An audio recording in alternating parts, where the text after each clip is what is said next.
ABC Listen. Podcasts, radio, news, music and more. Aaron Patterson has been found guilty of murder. Now that the trial is over, Mushroom Case Daily is analysing the trial's most damning evidence and tackling the questions we weren't allowed to answer until now. Plus, coming soon, a new series where we take you through every step of this case, how the poisoned beef Wellington was prepared, the day of the lunch, and the cover-up after. Find Mushroom Case Daily on the ABC Listen app.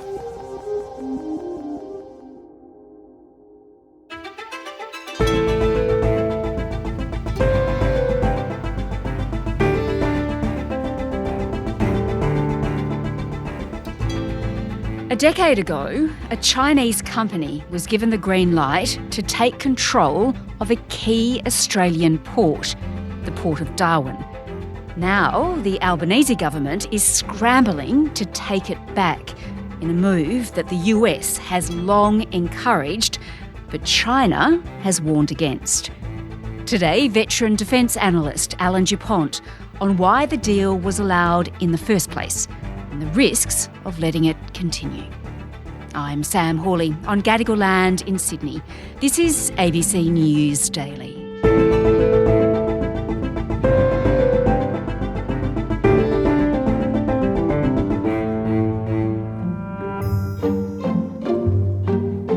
Alongside the inevitable panda diplomacy, Albanese will likely be tough on China, albeit behind closed doors. If there is one issue Australia could try to leverage with China, it is the Port of Darwin. A Chinese company called Landbridge has a 99-year lease over the port, and the Albanese government wants to tear that up. China's also likely to press the Prime Minister to ditch his election promise, something that Treasurer Jim Chalmers says won't happen. We've made it very clear that we will see the Port of Darwin return to Australian hands. That's what we committed to during the election. Alan, the Port of Darwin, it's become a big issue in our diplomatic relationship with China, although Anthony Albanese says it wasn't discussed during a meeting with the Chinese president during his trip to Beijing last week. Did the president express any objection to your plans about bringing the Port of Darwin back into Australian hands, or any potential response that China might take to that? No, it wasn't raised. Prime Minister. Is that surprising to you, given it's a rather big issue? Well, it's not surprising to me in the sense that it's not a sort of issue that the President of China is going to discuss with the Prime Minister, but it's not to say it's not an insignificant issue because it certainly was taken up by Chinese Premier Li Qiang in the follow-up meeting, and he made it quite clear that China would not be happy if Australia was to take the lease back from the Landbridge company. I trust that Australia will also treat Chinese enterprises fairly and also properly resolve the issues they encounter in terms of market access and investment review. All right, well, Alan, to understand what's actually going on, I think we should just step back to 2015 because that's when Landbridge, this Chinese company, signed a very long lease to control the port. Just remind me of what happened back then. Yes, well, I think the first thing to remember is this is a totally different era in Australia's relations with China, when China was essentially seen as a benign trade partner. Everybody was in the China basket. More China was good. And in 2015, the Northern Territory government decided to put the lease of the port out to tender, and Landbridge won the bid by a substantial margin. It bid far more than the other competitors, which is interesting in itself, and it was granted the lease. A deal worth $506 million has won Chinese company Landbridge Group the bid for Darwin's 99-year lease. The government hopes the company's connections will open doors to greater territory trade in Asia, particularly China.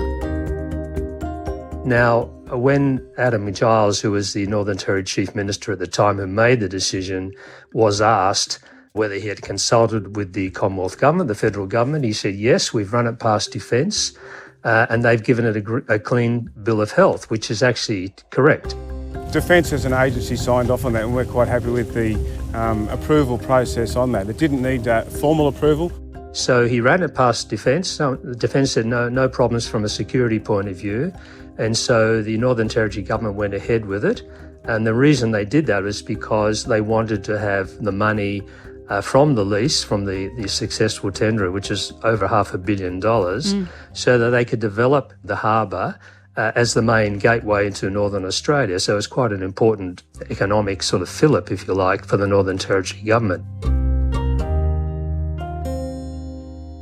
Okay, and just to make clear, Darwin, of course, is a gateway to Asia. The port is the nearest port from Australia to Asia. So it is actually a really important Australian infrastructure, isn't it? No, absolutely.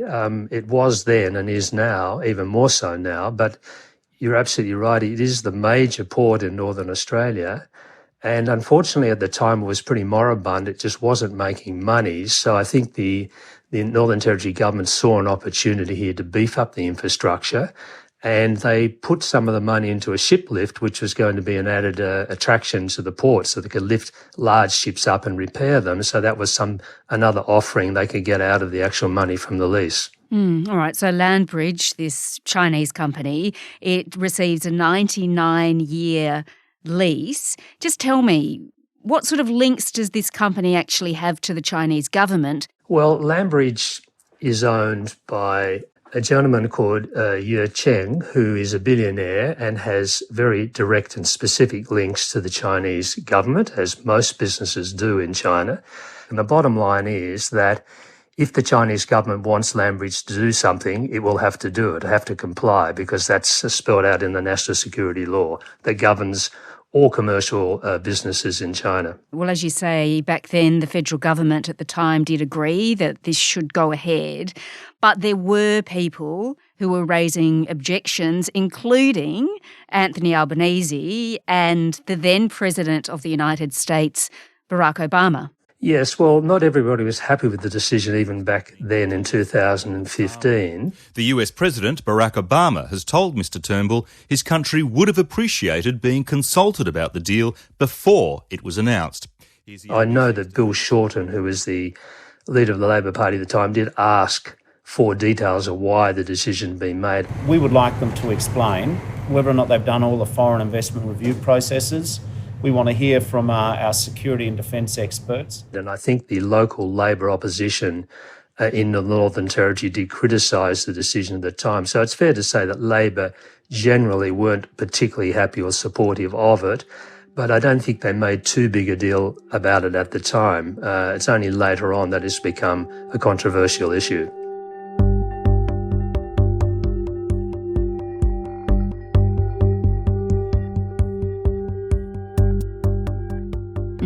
All right. Okay. So, Alan, we know this lease is now at the centre of a geopolitical storm, and ahead of the last election, Anthony Albanese pledged to return the Port of Darwin to Australian hands. But what do we know when it comes to national security risks? Are there legitimate concerns, in your view, regarding the Chinese ownership of this port? It's not like Chinese warships can pull up to it, right? Yeah, that's correct. I mean, look, there's been a bit of hyperbole about it at both ends of the spectrum here. I do think there are national security implications, but they're not quite what people would think. I don't think the Chinese Landbridge is going to suddenly start spying on Australian Navy ships. I mean, why would it need to do that? I mean, their satellites are quite capable of monitoring what goes on in Darwin Harbour. They can do it anyway. Well, that's right. So it's not so much that from a technical espionage point of view. It's really about the fact that you have to see the lease in terms of China's broader strategic ambitions in the region. And also they saw it useful as making it more difficult for the US to actually beef up its capabilities in Northern Australia if the US saw this as a problem, and the US did see it as a problem. So China's quite happy to see that happen, because obviously it would like to decouple Australia from the US alliance if it can possibly do so. So you have to see it in terms of that broad strategic context rather than just a commercial decision. Yeah, right. And as you said, the world is a different place than it was 10 years ago. And China's spent that decade building up influence in the region, right? So there is, more reason for concern now? Yes, I think that's right. I mean, it's a totally different environment now, obviously, than it was back in 2015. And as you're aware, now it's become a political issue here in Australia at two levels. One is there are the China hawks see this as a big problem. It's a perception problem as much as a real problem. The US is not happy with it. But the other thing is it's become politicised too. What we will do is negotiate in the interests of Australian taxpayers. In the national interest, it will come back under Australian control. We would never have flogged this off. Both parties have committed to taking the lease back, preferably in commercial grounds, but if necessary, they will play the national security card through the Security of Critical Infrastructure Act, which is set up and designed to protect Australian critical infrastructure, of which Darwin Port would be considered an important part of that. So that's where we are at the moment. What sort of influence do you think the Americans are playing in this decision, if any at all? As you've said, the Americans do not want Chinese ownership of this port, and they've been pushing for a long time for that to end. Yeah, look, I mean, the Americans have been actually tiptoeing around this rather than coming in strongly about it. I mean, clearly they're not happy to have the a Chinese company in charge of the port, but I wouldn't overestimate the US pressure side of this. I think it's probably much more an Australian internal decision. I think there was some embarrassment on the part of Defence that this was given a clean bill of health, when later on, I think if it had gone back up to Defence 2 years later, there's no way that the lease would have been approved now.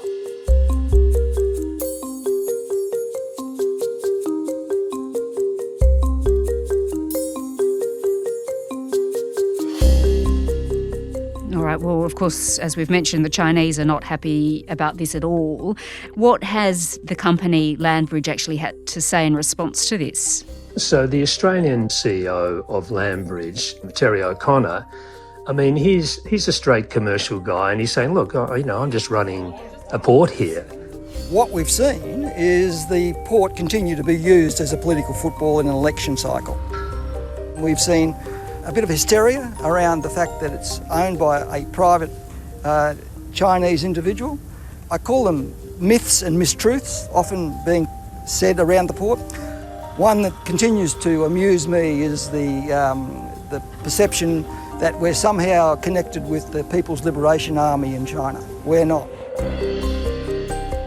But, there are broader considerations here, and the point is that the government is now committed to doing it, and the issue is how they do it, right? And I don't think the government has fully understood the complexity of this. So it's looking to engineer a commercial buyout, preferably by an Australian provider of port management, but it's going to be difficult to find one to take that on board because it's not an easy thing to do. There are not a lot of companies with the expertise. If we can't get a commercial buyout, if for example, Landbridge doesn't sell, regardless of the offer, then we only have no alternative but to play the national security card, in which case China's going to say, well, what is the legitimacy of taking this lease back when the Landbridge complied with all the provisions of it? In fact, the Chinese ambassador has talked about, I think his term was a ethically questionable decision. So you can see that there's a lot of obstacles ahead to actually engineer this, and how Albanese does it is going to determine how China responds.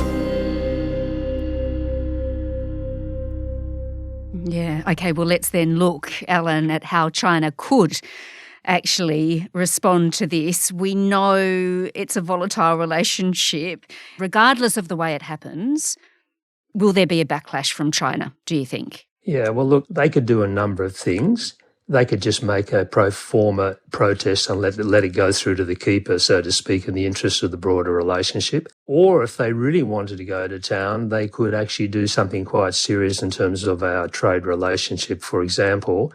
So I think, there's a lot of different outcomes here. It could be a relatively minor thing and easily dealt with, but I suspect it's going to be somewhere in between. And it's going to be fascinating to see how it plays out. Sure is. So will Anthony Albanese stick to his guns on this? He's not going to back out amid threats from China, is he? I mean, this could get ugly. Well, so now he's made that decision, it would be very difficult for him not to see it through. So I think he's got to now engineer an outcome where the lease is taken back from Landbridge, but not in a way that really offends China. And I'm not entirely sure how he's going to do that. Alan Dupont is the chief executive of geopolitical risk consultancy, the Cognoscenti Group, who until recently advised the Northern Territory government on boosting defence investment. This episode was produced by Sydney Peed. Audio production by Sam Dunn. Our supervising producer is David Cody. I'm Sam Hawley. Thanks for listening.